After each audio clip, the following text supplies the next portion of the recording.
Hello everybody, my name is Sviatoslav and I would like to share information about astigmatism.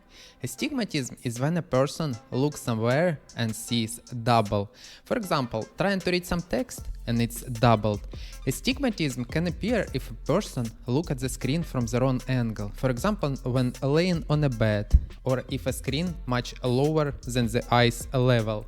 He greatly overstrains the eye muscles unevenly. The internal rectus muscle of the eyes, which are located by the nose, plus the lower rectus muscle of the eyes, which are responsible for the movement of the eyes downwards, and oblique muscle of the eyes that squeeze the eyeball to see at a close distance.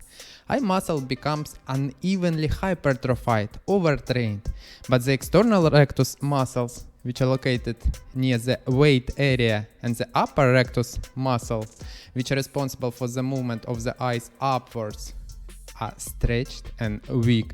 When one muscle of the eyes is strong and the other is stretched and weak, stronger one pulls the eyeball more than the other. Refraction gets impaired.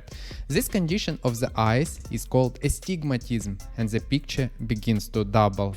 Exercises to cure astigmatism are on my channel. Top 3 exercises to cure astigmatism. Subscribe to my channel for more beneficial information for your eyes.